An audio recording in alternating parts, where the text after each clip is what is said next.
Mhm. Good morning, good afternoon, good evening, or good night, depending on what time zone you're in or what time you're watching this video. And today we are back with Token. This is the third part of the newest installment, and I, for one, am very excited to jump in. I hope that you are as well. Love you all. Let's jump right in, shall we? Let's go.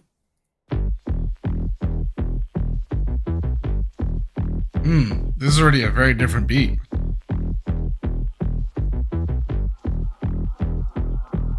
I met a girl who was the last in line to at a meet and greet. She was by herself, tattoos up and down her sleeve. She told me about a dead parent and brother who OD'd. She said she was about to end it all until she heard me. I did my best to understand, it's just hard to believe. Nobody in my crew heard her cause she spoke real quietly. She was a pretty girl, a body I didn't notice till she left. My bro saw her and complimented her dress.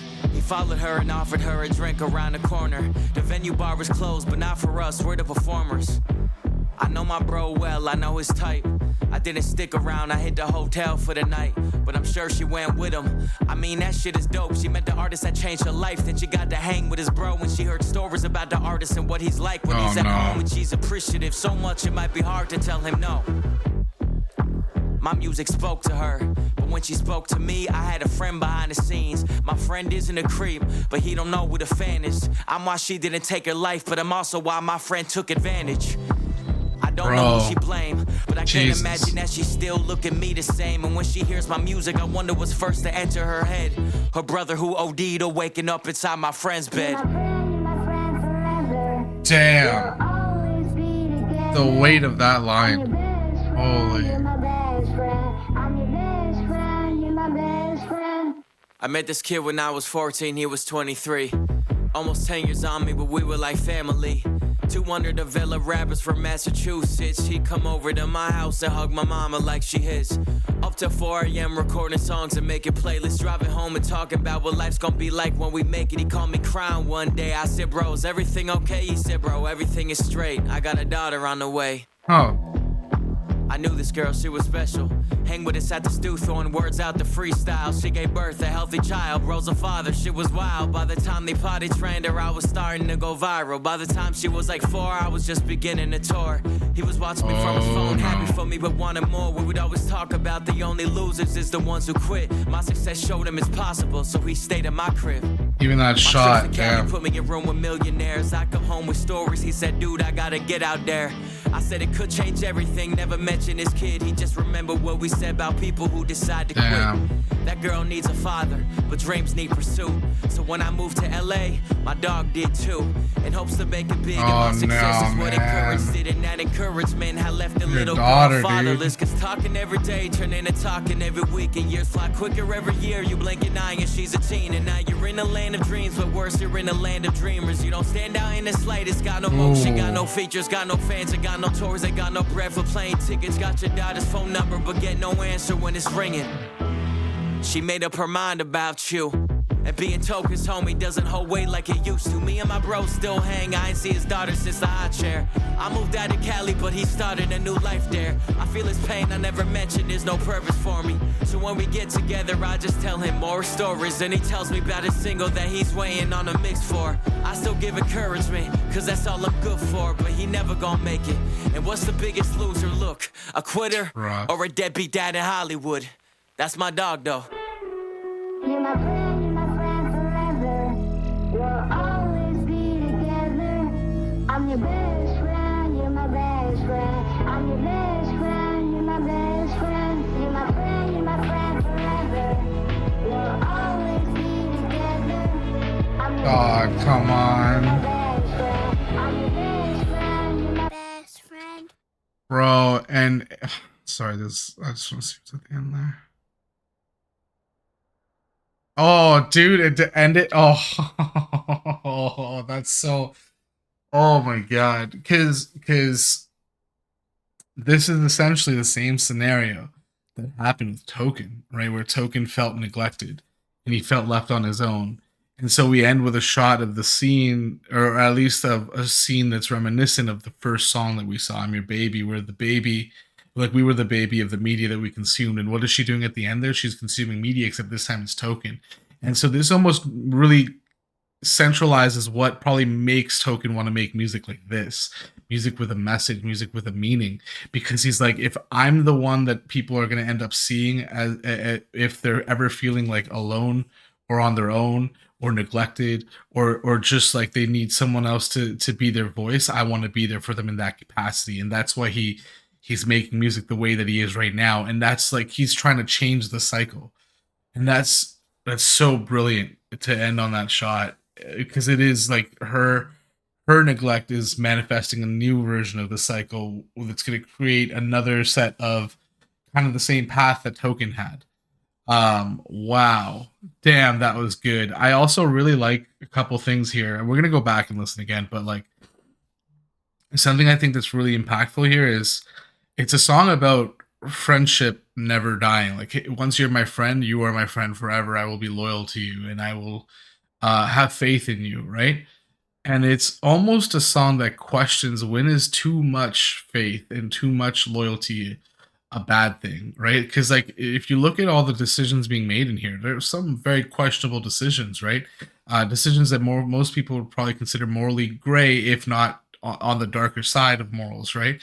Like kind of not using your relationship with Token to end up with this girl, but allowing it to kind of give you the ability to have that moment happen, or trying to be close, or like spending so much time being Token's friends that you end up and another rapper that you end up kind of pulling away from your own family. And like these are decisions that most of us would probably agree are not great. um but Token understands that and is still wanting to be friends with them. And there's almost this toxic reliance, because it's like that also says a little something about Token, in that once he's your friend, he will do his best, even when he knows it's wrong, to try to stick by you. So it's this toxic kind of fallout from both sides, which is such a brilliant thing to put into the song. Because yeah, sometimes the people that we have spent a lot of our life with, or have spent most time with, um, maybe they're not making the best choices. Maybe they're actually taking a toll on us. But in that same sense, we have that commitment to them that we don't want to pull away. We don't want to question them necessarily. We don't want them to feel questioned by us. And so it leads to these moments where maybe there was a better choice to be made. We just didn't want to offer it to the person because we felt like we might lose them in the process. And they're chasing their dream, and or they're accomplishing something that they wanted to do, and it's like, why we don't want to stand in their way necessarily, even if we know that maybe it's not necessarily the way they need to go. Wow, that was a hell of a try. I love that we tied back in to I'm Your Baby, because this is now we're seeing the comeuppance of that. Like what happens if the media that gets consumed is just like it was before. But that's why Token's making this music, to change that. All right, let's go back. That was brilliant. I really like also the music change. Like the vibe of this song feels like sneaky, like dark sneaky, like the streets at night of a major city with possibly like some sleuthing happening. And that's kind of what we're seeing almost from the people that are friends with Token, right? That they're kind of going through and doing things that are maybe questionable, like we talked about earlier. So it really fits that MO. I really like that. Like that bass line. It's almost like the sneaky thinking bass line. I met a girl who was the last in line, Nevada meet and greet. She was by herself, tattoos up and down her sleeve. She told me about a dead parent and brother who OD'd. She said she was about to end it all until she heard me. Dude, I can only imagine just how powerful that feeling must be as Token, as the creator of the art, to find out that your music actually changed someone's life so much it saved them. But also note that this girl, she's also very lonely, right? She's very isolated. She said she lost her dad and her brother to OD. And it's like, in and of itself, that isolation is what drew her to Token's music, but he was also isolated in his own ways, right? So this is really this tale, like the songs that we're seeing are really stories about people who are finding each other, or who are lonely and seeking change of that loneliness and where it kind of drives us, right? So I love that that's actually what ends up bringing her to meet him. It's like that anxiety and that loneliness in his music. She found some semblance of peace, some semblance of calm, and ability to pull herself out of the depth of that darkness. And that's the kind of effect that Token's music had. But then it almost ultimately becomes the reason she makes a choice down the road that she maybe didn't want to make. Damn. I did my best to understand, it's just hard to believe. Nobody in my crew heard her, cause she spoke real quietly. She was a pretty girl, a body I didn't notice till she left. My bro saw her and complimented. I love that the whole time you can kind of see him eyeing her too. Like it really does speak to like this guy had an idea of what he wanted, and he just kind of like almost like coaxed her towards it, which is really it really almost like predatorizes his behavior. And at the same time we're still seeing Token talk about him like a friend, which tells you just like he understands it's wrong. He understands that maybe it shouldn't have happened that way, but it's like at the end of the day, it's a friend of Token. He struggles with how do you kind of weigh out that what someone should be doing, what they do instead, and then how you kind of act as a result, right? Because it confounds the relationship because you're friends with them. Her dress.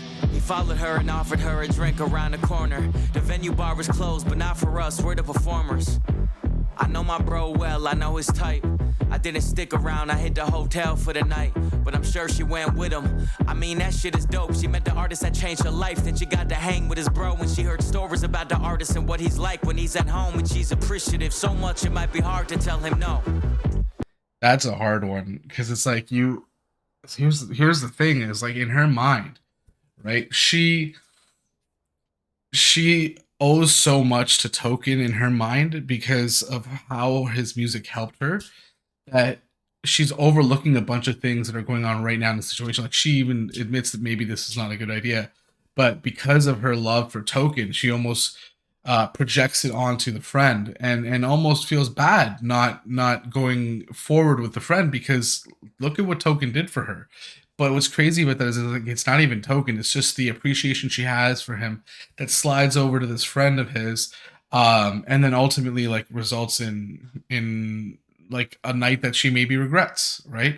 And that's crazy. And but that's something that so many of us can understand is because like when you have appreciation or gratitude towards someone, it's hard to say no, right, to the things that involve them, even if they're not directly involved themselves. You feel almost like it's rose-colored glasses anytime you look at something that involves them, and that's where she felt. She felt by connecting with him, the friend.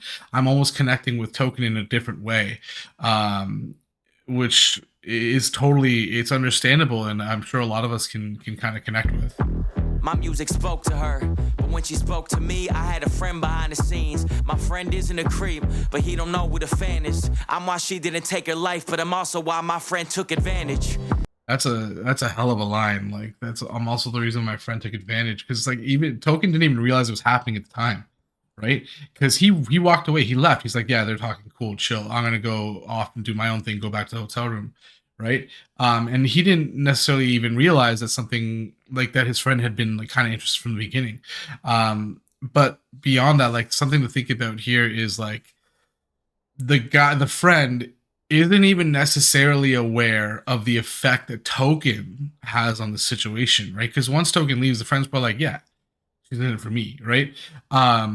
But being his friend extends the gratitude that she has towards him as well, and then ultimately changes the perceptions to where she ultimately makes that decision where she maybe didn't want to necessarily, or would not have done the same if it had been just a random person. And I love that he says that like he doesn't understand the difference between a friend like a fan, right? It's like this is a person who has a lot of adoration for the music and the experience and not necessarily you as the friend, right? But it may get misconstrued because you are friends with the artist, the creator. That's crazy. I don't know who she blamed, but I can't imagine that she still look at me the same. And when she hears my music, I wonder what's first to enter her head. Her brother who OD'd or waking up inside my friend's bed. I love that this shot here is just her alone. It's almost left with her own thoughts. And we've seen a lot of that come up throughout a lot of these songs. Like when someone is feeling anxious or isolated, we get shots of them just on their own, almost longingly looking around or fearfully looking around, which is kind of what she feels like she's doing here now too. And I think that's a perfect moment for what Token's talking about here, right? Being like, ultimately did her perception of music change because she used to think of like that's like she used to think of her family, right? She used to think of like her ability to now move forward past it, but now is she thinking about that decision that she made, and has that changed kind of the way that she perceives my music, and has that changed her love for it, and hopefully not tarnished it, right? Because that's kind of what you're thinking about as the artist, and you know the effect that it can have. A moment that goes wrong with the song, or like with as a result of their appreciation for your music, does that make them appreciate it less? And but you're going, he's not even really focused on that entirely, because he's really thinking about how has your mentality changed, how have your emotions been changed as a result of that. And you can almost hear the apologeticness in his voice of like, I'm so sorry, that kind of sucks, right? Like that's really, it's very unfortunate, I'm sorry that you have to go through that. And this is that moment where he's like, I don't, he makes music so that it will change people's lives, but he didn't necessarily think it would change someone's life in this way. And so it's just something he's contemplating over, which really tells you a lot about how reflective, how much Token reflects on his life, the decisions he makes, the people around him, the music that he puts out there, and the impact that it has. And I think that's really, it's just a powerful thing to see. And unfortunately, it had to come from this situation. And I like that we transition to the chorus. My friend, you're my friend forever. We'll always be together. I'm your best friend, you're my best friend. I'm your best friend, you're my best friend. I met this And I like that, like that chorus is actually about the friend, right? Like, and but the way that it's sang is almost like a children's song. Like it sounds like there's like a chorus of children at one point. But then it also sounds like old timey, which tells you a couple things, right? Like old timey makes you think about tradition, and makes you think, yeah, like you're just following the tradition of loyalty in those moments, and so you don't feel like you should necessarily treat your friend with any more treat your friend with any kind of negativity as a result of their actions, because you have that loyalty, and loyalty goes back, it's traditional, right? And so in that sense, it's like that's what makes us kind of decide, you know what, we're not going to talk about, we're not going to say anything about that. And then also on top of that is it feels like it's more nostalgic, right? Because of that old timey sound. And it's like it is those earlier connections that we made with that person, maybe when we were a child, which also explains the chorus there. But it's that feeling of youthful nostalgia that keeps us connected, and that makes me want to overlook some of the things that you're doing, which is such a great way to carry I that. met this kid when I was 14, he was 23. But then right Almost back to the hanging sneaky on me, but sound. we were like family. 200 of Villa rappers from Massachusetts. He'd come over to my house and hug my mama like she his. Up to 4 a.m. recording songs and making playlists. Driving home and talking about what life's gonna be like when we make it. He called me crying one day. I said, bro, is everything okay? He said, bro, everything is straight. I got a daughter on the way. I love that too, because it really tells you, one, it gives you a great exposition of kind of like what their life was like at the time, and how connected they became over music, and how much passion they both had towards music. But then it pins with a final notion of like the happiest he's ever heard him, like where he heard the emotions of crying, or when he had his daughter, and that feeling that he must have had, like, I'm bringing a life into this world. It's the celebration of the love that I have for this woman that I'm with. And he's so happy about it, and that's what causes us to kind of pause in the music for a second too. It's not as sneaky for a moment, like we can even go back. I want to just confirm that. Like when we make it, he called me crying one day. I said, bro, is everything okay? He said, bro, everything is straight. I got a daughter on the way. Right there, see how it pauses right as he got the daughter on the way. It's like for a moment he's outside of this notorious sound, the notorious music. And it's because that love that he has is so true and so pure for his daughter that it trumps everything else kind of going on in his mind at that time. I knew this girl, she was special. Hang with us at the stew, throwing words out the freestyle. She gave birth a healthy child, Rose a father, she was wild. By the time they potty trained her, I was starting to go viral. By the time she was like 4, I was just beginning to tour.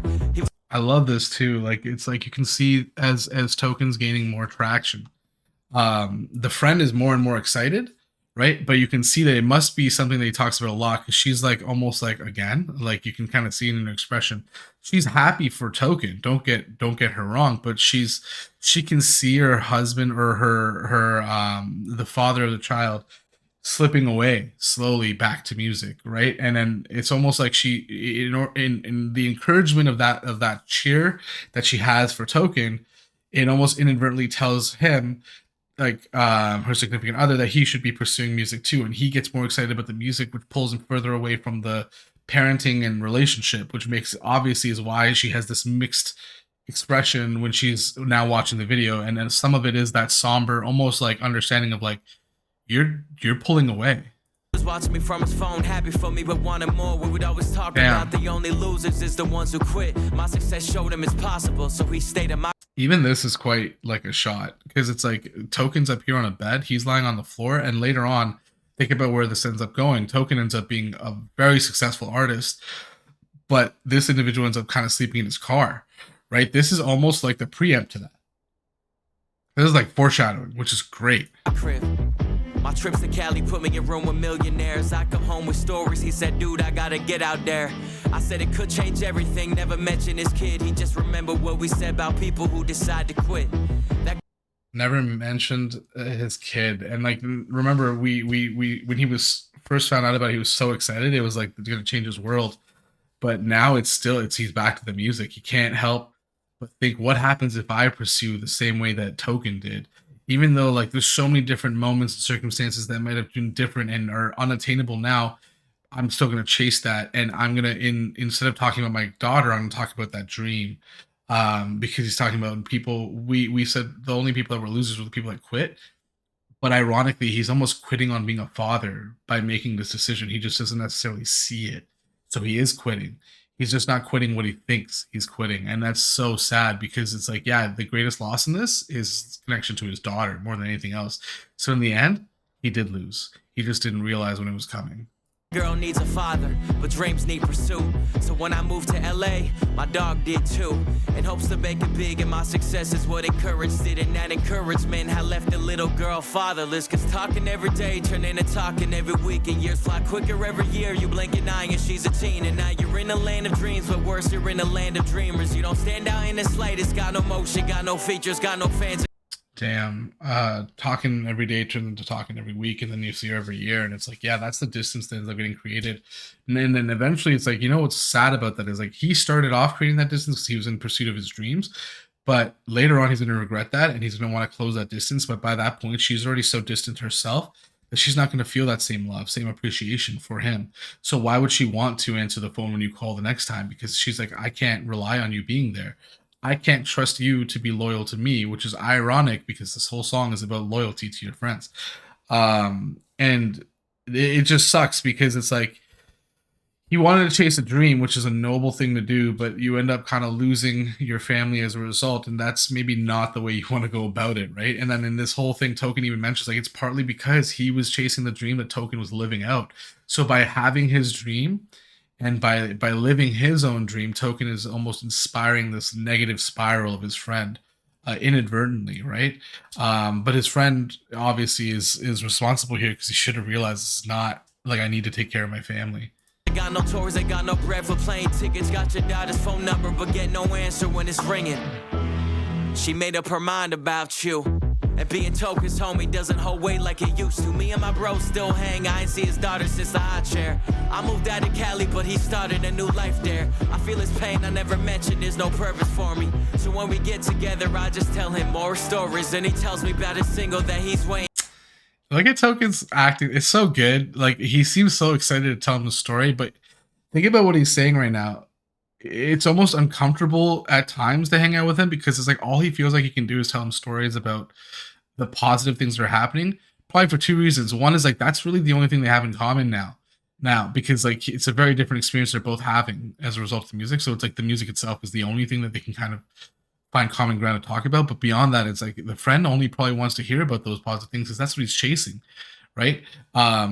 He's struggling, but if he hears more about how successful Token is, it's like then I can get there too, right? That's the danger of like the way that we talk about like the American dream is like you work hard enough and someday you'll end up where you want to be. And it's like, yeah, that definitely contributes, but that's not the only thing. And circumstances and chance play such a huge role that sometimes it just won't work out the way that you want it to. And sometimes you have to make different decisions as a result, which the friend should have made here, but didn't take the opportunity to return to his family and continue life there. Instead, he's hearing all these dreams and amazing moments from Token's life and just continually trying to pursue that because that's all he has left. At this point, his family is no longer really talking to him as much as the way that he would probably want them to. He doesn't have a home back home. His home is here now, where there isn't success, where there isn't achievement. And so he finds that achievement through Token, living vicariously through him. And that's why he's trapped in this his own vicious cycle of thought. Me about a single that he's weighing on a mix for. I still give encouragement, cause that's all I'm good for. But he never gonna make it. And what's the biggest loser? Look, a quitter or a deadbeat dad in Hollywood? That's my dog though. You're my friend, you're my Oh, that's crazy too. That's my dog though. And then like then the chorus starts again, and it's like, yeah, that's that feeling of like, can't let go of my friend. I need to keep holding him up. And that nostalgia is what drives you forward, right? And in here, even Token says it's like, yeah, what's more of a loser though, not succeeding and not giving up, or not being the father that you're supposed to be? Because so even Token understands that this is not the right choice being made, but he's just trying to be there to support his friend who he's been with for so long, and that commitment that they have as a friendship, and that's what he's trying to kind of carry forward here. He even says like, I just stick to the encouragement, even though he knows encouraging him only makes him stay here longer in this mess, in this pause in his life away from his daughter. But he knows that that encouragement keeps him happy, it keeps him motivated, it keeps him moving, so he keeps on giving it to him. So he's almost inadvertently feeding into the vicious cycle of pain, that ultimately leaves the friend's daughter neglected and on her own, and feeling distant from him, and ultimately leads her to possibly the same experiences that Token has, right? Going through media as the parent, as one of the parents, because like the one parent can't necessarily spend as much time as they want to, because now they're working towards taking care of the child.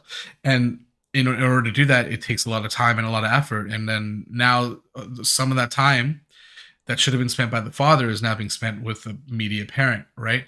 And depending on what's in the media, it can be terrible. And this is like, it could be what Token showed us in I'm Your Baby, that rising kind of level of maturity into very toxic viewing of like sexualization and stuff like that in the media, which makes it feel like it's okay.